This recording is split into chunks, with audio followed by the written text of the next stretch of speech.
Hello and welcome back to the Guillemot Kayak Shop. I'm Nick Schade and I'm continuing to work on my microBootlegger Sport. So in the last episode I did some tweaking of the shape, a little bit of planing, patching up some spots that needed some work, and in this episode I will continue with the sanding. I'd like to get it all sanded out, completely ready to go. So it's been sanded to 60 grit so far, and now I want to sand it to 80 and 120 grit. And really the goal of these sanding processes is to get rid of any scratches from the 60 grit.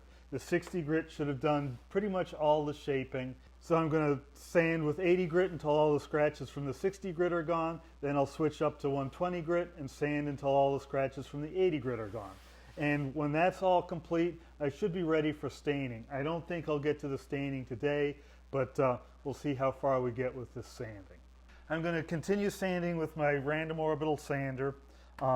This is a Rotex, and I will add a contour pad to it now. So this will help the sandpaper conform to the surface, and it'll also take some of the energy out of the sander, so it's not going to be quite as aggressive as it was with just the firmer pad on there. So this cuts down the energy that goes into the boat a little bit, so that'll mean it just doesn't scratch quite as much. It'll take a little bit longer to get rid of the scratches from the 60 grit with this, but it does a better job of smoothing things out. The process is the same as I showed you before. I'm going to work systematically down the boat, going back and forth and up and down. I want to make sure I get past the part line, which is down here, and so when I flip it over, I want to make sure I get past it, so I make sure that it's been completely sanded there. It's really kind of easy to miss some of these side parts here, so I'm just going to make sure I get all of that as I go.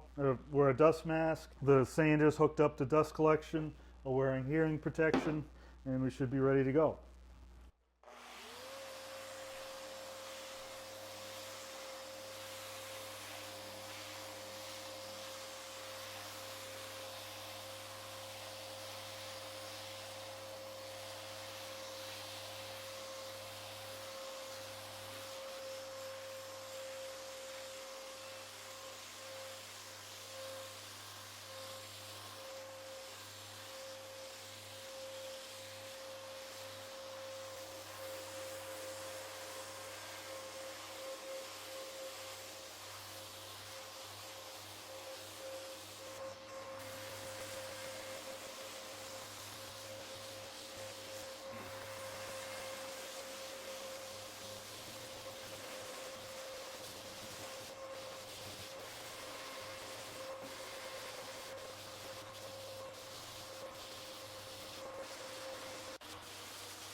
That was a quick run over the whole thing, going fairly quickly, and I just inspecting the scratch situation at this point, looking to see where we're at. There's some scratches left, possibly from the 60 grit, but I'm thinking those are 80 grit scratches just looking at them. So now I'm going to flip the boat over and do the bottom of the boat, same situation. Again, I'm switching out my sandpaper early and often. The only reason to try and extend the sandpaper is to get another 5 cents out of it. You're slowing down the process, you're not doing as good a job, it's all just going to take longer and the results aren't going to be as good. With fresh sandpaper, things go faster, so you're saving yourself time and you're getting a better job done. Once it's dull, you need to start pressing harder. When you press harder, it'll do less fairing and it'll do more conforming to the existing shape of the surface. And the surface isn't really perfect yet. The goal of the prior sanding was to make it perfect, but honestly, it's not perfect. So by trying to cheap out on the sandpaper, you're making your job harder. So essentially, I've used one sheet of sandpaper for each quarter of the boat. Half of the top, then the other half, now half of the bottom, and then the other half. Take and swap this out. And when you're using one of these contour pads, if you just rip the paper off the contour pad, you'll end up ripping the foam in half. So you want to get in under there, grab the edge of the foam pad, hold it down while you pull the paper off. Make sure you line up the holes when you put it back in. Dust collection doesn't work if the holes are plugged.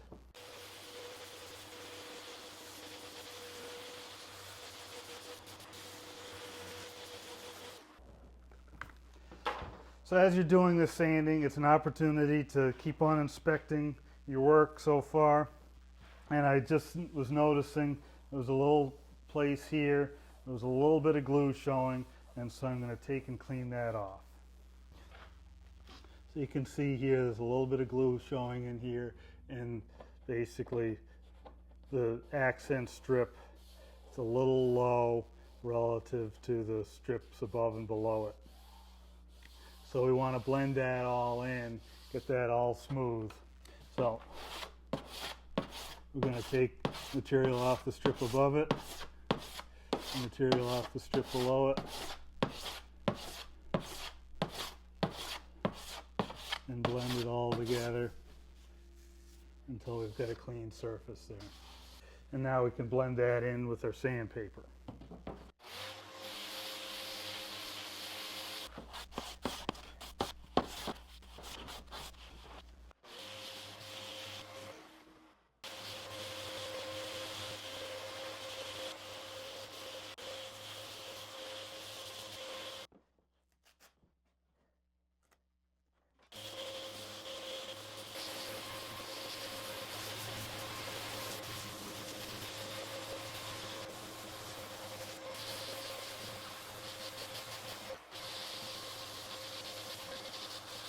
Now, in an effort to make sure I've got the scratches out and see things better, I'm going to try and raise the grain with a little bit of water. I don't want to have the boat dripping wet, but I do want to get the surface completely wet. So I use a squirt bottle with just water in it, and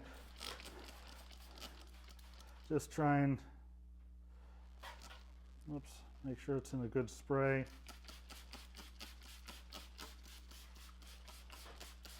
Over the whole thing. So wipe it down.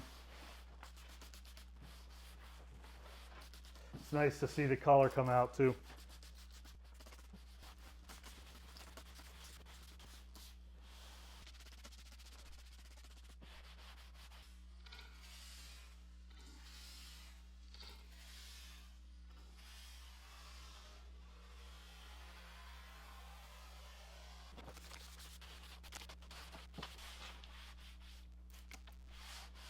So now I'll do a little inspection, look for, there might be some white spots where there's some glue. Any scratches will be highlighted a bit. Again, running my hand over, it's the best test to see if everything's level.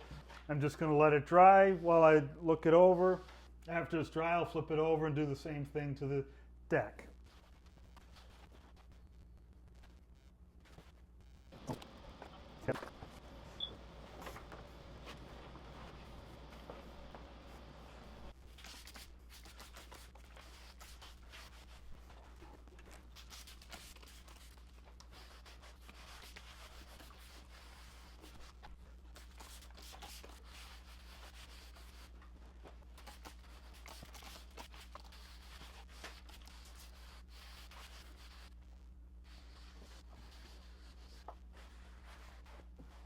So I'm seeing enough scratches in this surface that from probably the 80 grit, but maybe even the 60 grit, that I think I'm going to go over it one more time with the 80 grit.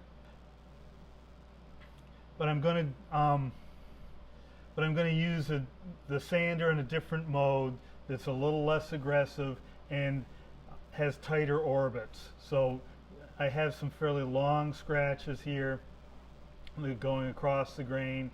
If I turn the Rotex sander to the fine mode, it'll do smaller orbits and we won't get these long cross grain scratches. While I'm waiting for the water to dry on the surface of the boat, I'm just going to trim this stem down at both ends to get rid of the ragged edge. I'm eventually going to put an outer stem on this, but for now I just want to make it so when I come to fiberglass time, I don't have sharp edges here that the glass can snag on. So I'm just going to trim it slightly back from where it is right now.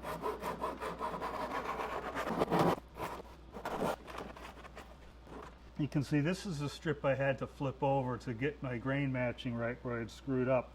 And you see, because I'd had it cut the other way to match the angle of the stem when it was flipped over, now that bevel's cut the wrong way. I'm not worried about that because the outer stem's going to come back somewhere in here, and so I'll end up cutting that off, so I'm not worried about that at all. Now this is just smooth enough that glass won't snag on it too much when it comes time to do that. So this Rotex sander has two modes. There's the aggressive mode, which is the one I use most of the time, and then there's a finer mode indicated by big circles and little circles. And so in the aggressive mode, it really powers all the motion, this gear-driven motion, and you'll see the motion sort of turns the whole thing kind of like a disc sander, but it also moves it around in a circle as it's turning it. So it's hard to see it there, but you see the whole disc is moving. Where if I put it into the finer mode, now you see the disc isn't driven the same way it was before. Now it's just doing small orbits. All that's driven at this point is the orbit itself, not the spinning. So here it's driven into a spin, and then that driven spin has an orbit superimposed on it. Or here it orbits, and it may start spinning a little bit just due to the drive of the orbit, but it'll stop moving. And so the only real motion when you're using this is in those small orbits. So the scratch pattern made by this tends to be little tiny circles, where the scratch pattern made from the other more aggressive mode is more sweeping scratches. So they tend to be longer scratches. Here they tend to be shorter scratches. And I think this is a 5mm orbit, something like that. I have another sander which I will use later on in the process that's got a smaller orbit. So it's an even finer sander. This one, I'm just going to use the 80 grit in the finer mode on here to reduce some of the scratches left from the 60 grit and the 80 grit. Just after inspecting the boat, when it was wet, I was seeing a little bit more scratching than I'd liked before I proceed. So I've switched to a less aggressive sanding mode, but I'm still using a fairly aggressive paper with 80 grit. And so that should get rid of those long 80 grit scratches and replace them with small orbit 80 grit scratches.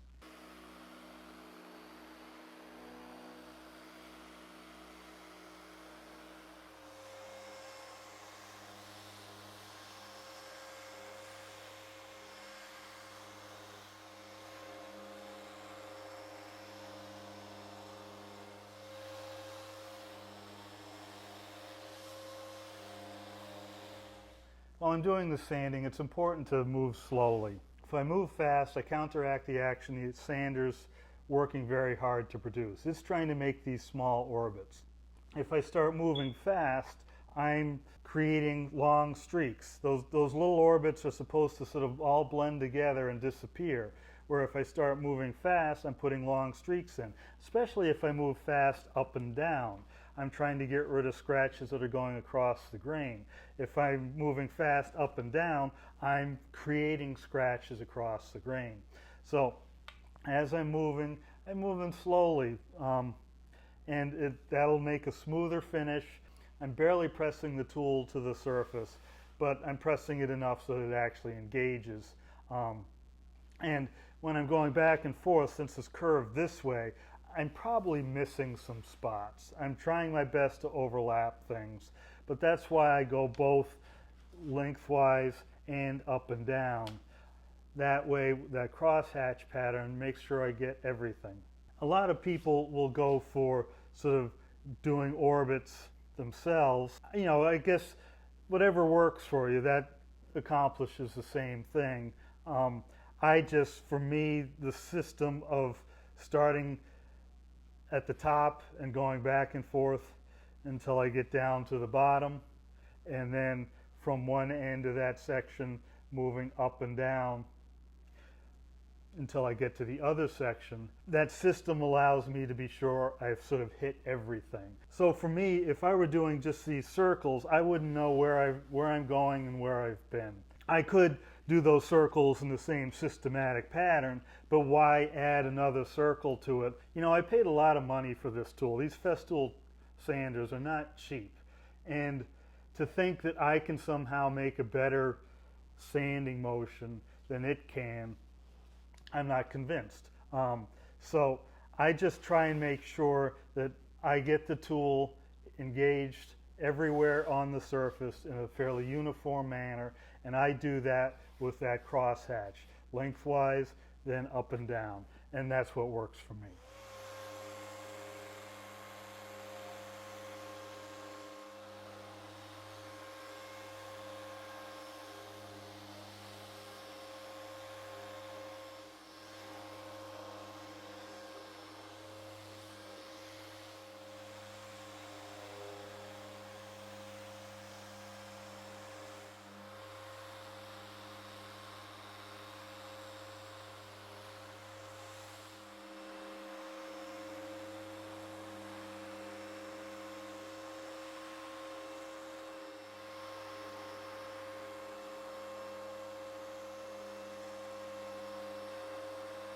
Now I've gone over the whole thing with 80 grit again on the deck.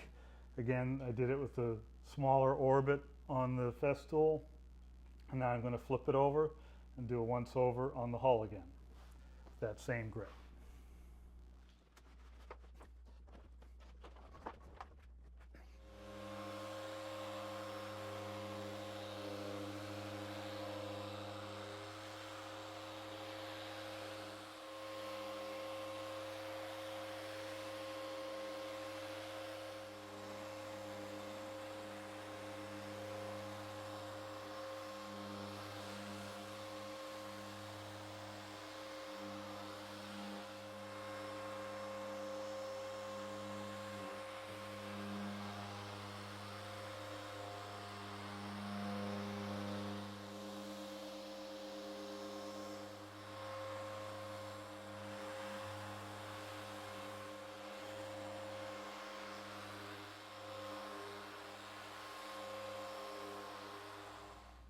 Okay, that's it for today. Again, I got a late start and got interrupted a few times, so I didn't get as far as I'd like. But I got the 80 grit all done. I got it wetted out once, and I went over it again with the 80 grit. So it's really looking good at this point. Feels really nice.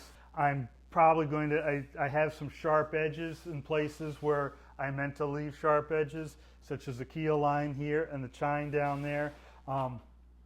First thing I'm going to do the next episode is probably go over the whole thing again with like 100 grit as a transition between the 80 and the 120. I'll go over with 100 grit with the longboard. So put it on the longboard and get lengthwise scratches in there.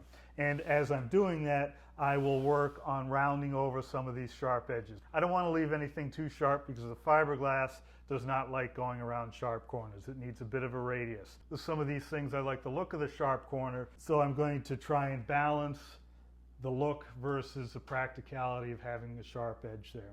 Again, a sharp edge, if you hit something, it's just much more easy to get damaged, especially along here on the keel line and on the chines. You hit something hard right on that edge, it's really easy to bruise or chip that edge, where if you round it over a little bit, it quickly gets less likely to be damaged. Again, next episode will be some more sanding. Isn't that exciting? But until then, if you enjoyed this episode, please hit like. If you're enjoying this whole series, hit subscribe. Be sure to look in the description of the video to see links to some of the tools I use. I do have Amazon affiliates with those, so if you're looking to buy a $400 Festool, good for you. Hit my link, buy it that way.